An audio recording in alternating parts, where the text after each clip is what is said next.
Hello all, എന്തൊക്കെയുണ്ട് വിശേഷം? സുഖമായിട്ടിരിക്കുകയല്ലേ എല്ലാവരും? ഞാനിവിടെ സുഖമായിട്ടിരിക്കുന്നു. ഇത് 1 ജാൻ തൊട്ട് ഉള്ള 3 ദിവസത്തെ ചെറിയ ചെറിയ ക്ലിപ്പിങ്സ് ചേർത്തിട്ടുള്ളൊരു വളരെ കുട്ടിയൊരു വ്ളോഗാണ്. ഞങ്ങൾ 31 തന്നെ ട്രിവാൻഡ്രത്ത് എത്തിയിട്ടുണ്ടായിരുന്നു, അമ്മയുടെ അടുത്ത് എത്തിയിട്ടുണ്ടായിരുന്നു. ചെറിയൊരു 31 ഒരു ന്യൂ ഇയർ ഈവൊക്കെ ഉണ്ടായിരുന്നു. അപ്പോൾ ഈ ഫസ്റ്റ് മോർണിംഗിന് അമ്മയ്ക്ക് ഇവിടെ അടുത്ത ചിറ്റലൂർ ദേവീക്ഷേത്രത്തിൽ ഉത്സവം തുടങ്ങുകയാണ് ജാനുവരിയിൽ. അപ്പോൾ അമ്മയും അവിടെ അമ്പലത്തിൽ വരുന്ന 2-3 ആൻറ്റിമാരും കൂടെ ചേർന്നിട്ടാണ് ദേവിക്ക് ഉത്സവത്തിനുള്ള 7 ദിവസത്തെ പട്ടുപാവാട കൊടുക്കുന്നത്. അപ്പോൾ അതിൻ്റെ തുണി എടുക്കാനായിട്ട് പോത്തീസിൽ വന്നതാണ് ഞങ്ങളെല്ലാവരും കൂടെ. സുധിച്ചേട്ടനും ഉണ്ട്. അപ്പം എല്ലാവർക്കും ജോലിയൊക്കെ കുറവാണ്. സുധിച്ചേട്ടൻ എന്തായാലും ലീവിലാണ്, അനൂപിനും ജോലി കുറവാണ്. അപ്പോൾ എല്ലാവരും കൂടെ ഒന്ന് പുറത്ത് ഇറങ്ങാമെന്നും പറഞ്ഞ് ഞങ്ങൾ വന്നതാണ് പോത്തീസിൽ. അതൊക്കെ കഴിഞ്ഞ് തുണിയൊക്കെ എടുത്ത് കഴിഞ്ഞിട്ട് ഞങ്ങൾ നേരെ പോയത് മോൾ ഓഫ് ട്രാവൻകൂറിലേക്കായിരുന്നു. ഞാൻ അന്ന് പറഞ്ഞിരുന്നില്ലേ, സർവമായ ബുക്ക് ചെയ്യാനായിട്ട് തുടങ്ങിയപ്പോൾ ഞാൻ വേണ്ടാന്ന് പറഞ്ഞു. സുധിച്ചേട്ടനും കൂടെ ഉണ്ട്, അപ്പോൾ അവിടെ പോയി കാണാമെന്ന് പറഞ്ഞു. അപ്പോൾ ആ മൂവി ബുക്ക് ചെയ്തിട്ടുണ്ടായിരുന്നു. അപ്പോൾ അതിന് വേണ്ടിയിട്ടാണ് ഞങ്ങൾ മോൾ ഓഫ് ട്രാവൻകൂറിൽ എത്തിയത്. കുറച്ച് നേരത്തെയായി എത്തിയത്. അപ്പോൾ ഞങ്ങൾ വിചാരിച്ചു ഒരു ചായയൊക്കെ കുടിച്ചിട്ട് പതുക്കെ സിനിമയ്ക്ക് കയറാമെന്ന് വിചാരിച്ചു.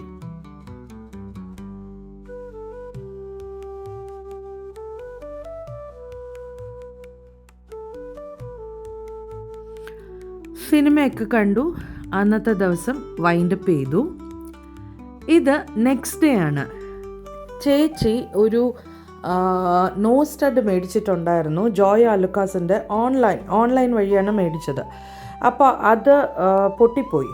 അപ്പോൾ സുധിച്ചേട്ടൻ വന്നപ്പോൾ ചേച്ചി ആ നോ സ്റ്റഡും കൂടെ കൊടുത്തു വിട്ടു, ഇവിടെ വന്ന് മാറ്റിയെടുക്കാമെന്ന് വിചാരിച്ചിട്ട്. അപ്പോൾ ഞങ്ങൾ അതിന് വേണ്ടിയിട്ടാണ്, ഇത് അമ്മയില്ല, ഞാനും അനൂപും സുധിച്ചേട്ടനും കൂടെയാണ് വന്നത്. അപ്പോൾ അവിടെ കണ്ടപ്പോൾ സുധിച്ചേട്ടന് ഒരു മൂക്കുത്തിയും കൂടെ 5 ഉച്ചയ്ക്ക് എക്സ്ട്രാ മേടിച്ചു കൊടുക്കാമെന്ന് വിചാരിച്ചു. അങ്ങനെ 2 മൂക്കുത്തി എടുത്തിട്ടുണ്ട് ചേച്ചിക്ക് വേണ്ടിയിട്ട്. വൈറ്റ് കളറാണ് പൊട്ടിയ മൂക്കുത്തിക്ക് പകരമായിട്ട് എടുത്തത്. ഗ്രീൻ കളർ സുധിച്ചേട്ടൻ അല്ലാതെ എടുത്തു കൊടുത്തത്. അത് കഴിഞ്ഞ് ഞങ്ങൾ തിരിച്ച് വീട്ടിലെത്തി. വൈകുന്നേരം ആയപ്പോൾ അമ്മയും ഞങ്ങൾ 3 പേരും കൂടെ ഒന്ന് കറങ്ങാമെന്ന് വിചാരിച്ചു. പൂജപ്പുര ഒന്ന് പോവാം. അമ്മയുടെ 2ാമത്തെ അപ്പച്ചിയുടെ മകൾ റാണി ചേച്ചി പൂജപ്പുരയാണ് താമസിക്കുന്നത്. അപ്പോൾ റാണി ചേച്ചിയുടെ വീട്ടിലേക്ക് ഒന്ന് പോകാമെന്ന് കരുതി ഞങ്ങൾ 4 പേരും കൂടെ അങ്ങോട്ടേക്ക് പോയി. അവിടെ കുറച്ച് നേരം സ്പെൻഡ് ചെയ്തു ഞങ്ങൾ.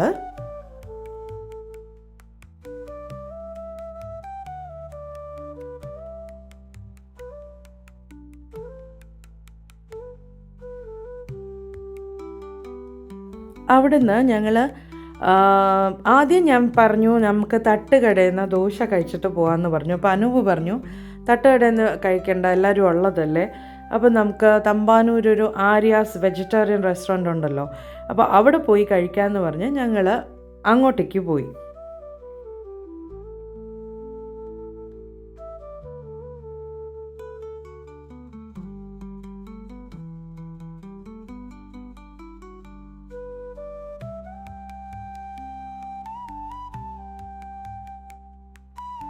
ഞങ്ങൾ 3 പേരും, അതായത് സുധിച്ചേട്ടനും അനൂപും ഞാനും. സുധിച്ചേട്ടനും അനൂപും കേർഡ് വട എടുത്തു, ഞാനൊരു സാമ്പാർ വട എടുത്തു, പിന്നെ ഓരോ ദോശയും കൂടെ പറഞ്ഞു. അമ്മ ദോശ മാത്രമേ പറഞ്ഞിട്ടുള്ളൂ. ഞങ്ങൾ അതെല്ലാം കഴിച്ചിട്ടിരുന്നപ്പോൾ അനൂപിന് പെട്ടെന്ന് ഐസ്ക്രീം വേണം എന്ന് പറഞ്ഞു. അപ്പോൾ സുധിച്ചേട്ടൻ പറഞ്ഞു സുധിച്ചേട്ടൻ മേടിച്ചു തരാമെന്ന് പറഞ്ഞിട്ട് ഞങ്ങൾ നേരെ എത്തിയത് കൊറോങ്കോണത്തുള്ള നാച്ചുറൽസിലാണ്. അവിടെ എത്തി ഓരോ ഐസ്ക്രീമും കഴിച്ചിട്ട് ഞങ്ങൾ വീട്ടിലെത്തി.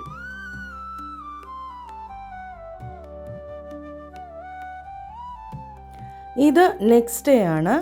നെക്സ്റ്റ് ഡേ ഈവനിങ് ആയപ്പോൾ സുധിച്ചേട്ടൻ തിരിച്ചു പോവുകയാണ്. സുധിച്ചേട്ടൻ പൂനെയിലാണ് വർക്ക് ചെയ്യുന്നത്. അവർ സെറ്റിൽ ചെയ്തിരിക്കുന്ന ബാംഗ്ലൂരിലാണെങ്കിലും സുധിച്ചേട്ടൻ്റെ വർക്ക് പ്ലേസ് പൂനെയിലാണ്.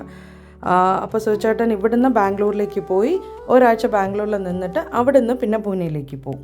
അപ്പോൾ ആ സമയത്ത് കുഞ്ഞമ്മയും വന്നിരുന്നു. കുഞ്ഞമ്മ നല്ല കപ്പയും ഫിഷ് കറിയും കാരമൽ പുഡിംഗ് ഒക്കെ ഉണ്ടാക്കിക്കൊണ്ട് വന്നു. സുധിച്ചേട്ടനെ ബൈ ബൈ പറഞ്ഞ് സുധിച്ചേട്ടനെ അനൂപ് കൊണ്ടുവിടുകയാണ്. ആക്ച്വലി ഞാനും കൂടെ പോകണം എന്ന് വിചാരിച്ചിരുന്നതാണ്. പിന്നെ ആ സമയപ്പോൾ ഞാൻ പറഞ്ഞു ഞാൻ വരുന്നില്ല, സുധിച്ചേട്ടനെ കൊണ്ട് വിട്ടാൽ മതി എന്ന് പറഞ്ഞു. അപ്പോൾ ഇതാണ് ഇപ്രാവശ്യത്തെ എൻ്റെ ഒരു കുട്ടി വ്ളോഗ്. അടുത്ത പ്രാവശ്യം പുതിയൊരു വീഡിയോ ആയിട്ട് വരാം. അതുവരെ അഡിയോസ്.